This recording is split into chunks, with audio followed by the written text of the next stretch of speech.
We gonna talk and go down the rabbit hole, 'cause we got things to discuss that no one wants to talk about. But it's cool, 'cause we are overcoming doubt as we go down the rabbit hole.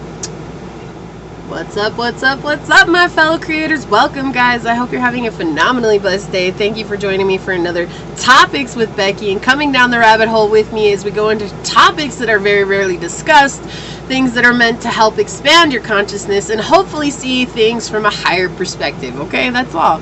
I'm here sharing tips and tricks with you guys, things I've done in my life that have helped me, and I hope they help you as well. Alright, please like this video, share this video, subscribe to my channel, set that notification bell down below so you always know when the next video does go live. Check out the description box so you guys can get any information, further information, more information, whatever kind of information is down there. And with that being said, we're going to have, oh, I got my ring caught in my hair. We're going to have another Narcissist series. And this is going to be about needing, right? Let's just say it, needing validation from a narcissist. Why do we even bring them into our lives in the first place? Alright, so without further ado, let's get into it. And this is going to be a short video. But the reason for this video is that many times people will actually attract narcissists, whether you're an empath or not. They will attract a narcissist because they need to be validated in their lives. When we were children, we oftentimes did not get the validation for the things that we did, the things that we liked, the things that we created. It was more or less we were left to our own devices, and people just kind of were like, oh, you know, whatever, blah, blah. And when people approach things that you've really put your heart and soul into, and they approach it as blasé, it creates a disconnect in our lives, and we really feel like that's a reflection on ourselves. And it's not. It has nothing to do with you're not a good creator, you're not somebody that's worthy of that, you're not somebody that's, you know, deserving of it. It doesn't mean any of that. What it means is that the person that you're seeking validation from does not validate themselves, so therefore how could they validate another person? Right? It's us asking as children, us asking them to do something for us that they're not doing for themselves. And we all know how that works. And if we don't, we're learning, right? Because this journey is all about learning. It's not about being perfect. It's about overcoming obstacles and being along for the whole ride, because it's really interesting, the whole ride. So I'm bringing this up because this is what narcissists love to do. They love to validate another person. They love to say the things to another person that they want said to them, and then the fall, right? They retract that, and then they watch you fall, and that makes them feel better because misery loves company. And a narcissist is oftentimes somebody that is severely broken in life. Severely broken. You know, we want to make it out to be that they're just a bad guy, and really they're not. Like, if you dissected their own life, oftentimes we would go back into their childhood and see that they probably had a really rough childhood, right?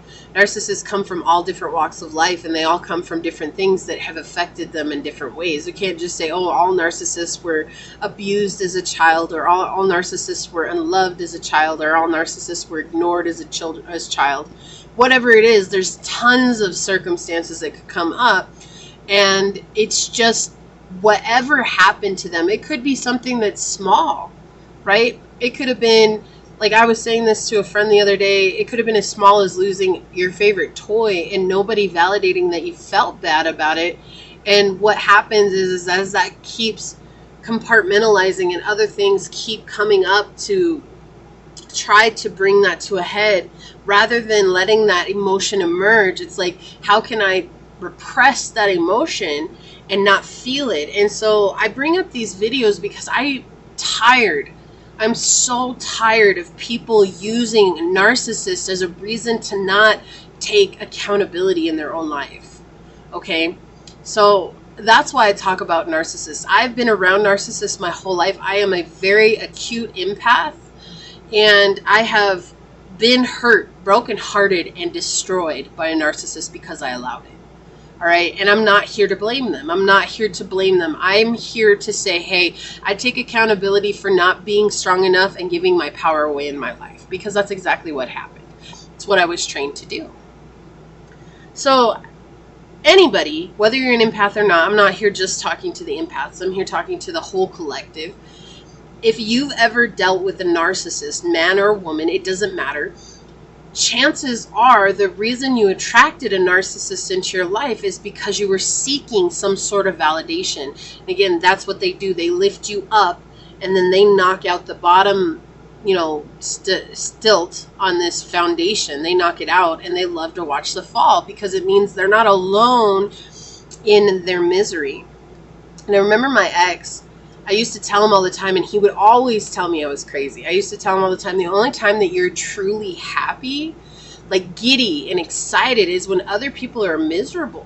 And I used to bring that up all the time because I would be having a great day and then something would happen, and of course that would get destroyed, okay? Because again, I gave away my power. I really thought I couldn't do things without his approval.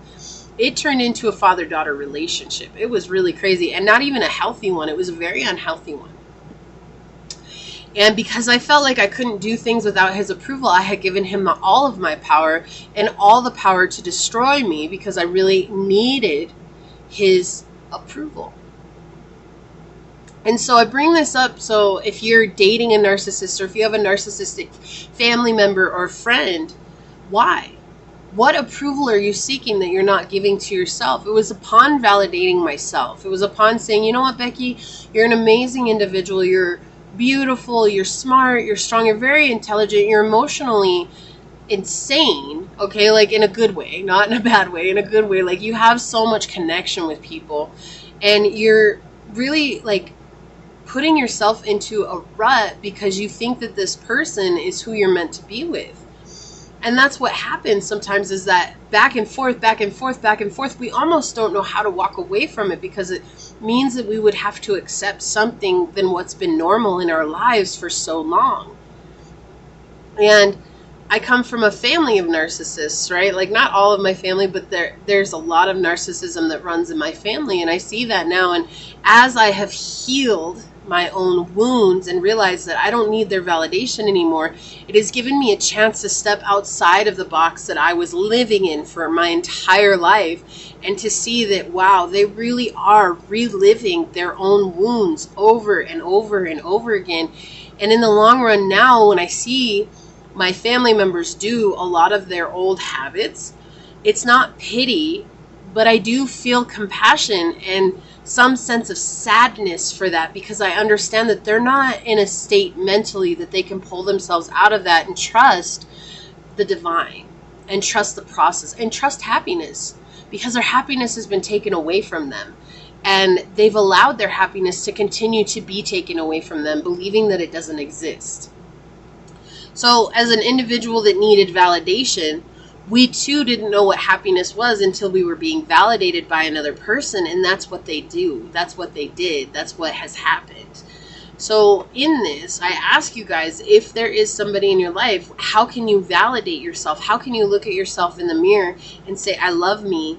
I know that what I feel is valid. Because oftentimes when you feel something around a narcissist and you try to talk to them about it, they really make you feel like you're crazy for feeling that way. You know, like exactly that. Like me just pointing out the only time that you're truly happy is when everybody else is miserable, and then him retaliating and saying, no, you're just crazy and that's why you think that way. So you really have to set up these boundaries for yourself and truly see yourself from the eyes of the divine as a perfect being, even with all your flaws and imperfections. We're not here to be perfect. If we were here to be perfect, I'd tell you the world would not be in the shambles that it's in now. No one would suffer. No one would feel heartbreak. No one would feel illness or sickness. If we were here to be perfect, none of that would exist. Right? We're here to be human, and to be human is to experience every aspect of the human life, including feeling, including having those moments of breakdown, including having the moments of illness and failing health, okay? It's just a part of life. It doesn't mean that we can't combat that. It doesn't mean that we can't overcome that. What it means is that it gives us an opportunity when we're in those moments to be present with it and to still find gratitude with that. How can you still be happy that it's happening? How can you still be thankful? If you can't be happy, how can you be thankful that it's happening? Because once you're out of it, I'm going to tell you what, whatever's hurt your heart today probably won't matter in 10 years. But it's so real today. How do you pull yourself out of that? Start being grateful for everything, the good, the bad, the ugly, the beautiful, the hard, the easy, whatever it is. And just know that it's a part of living in this life. Narcissists are going to come and go, but until the rest of us who aren't heal ourselves, how can we ever hope that the narcissistic tendencies will disappear? And I'm sorry to say it, guys, but nobody is free from guilt of acting as a narcissist. No matter if you're an empath or not, we all hold narcissistic tendencies. And that's why I've brought this series up, because it's a topic where everybody else is out there saying, blame the narcissist, blame the narcissist, blame the narcissist. And it's like, no, don't blame the narcissist. What if you could see the person who hurt you so bad as a 3-year-old standing in front of you? What would you say to them then? Would you blame them? Or would you just see them as an innocent child that didn't know any better and who hasn't been taught any better?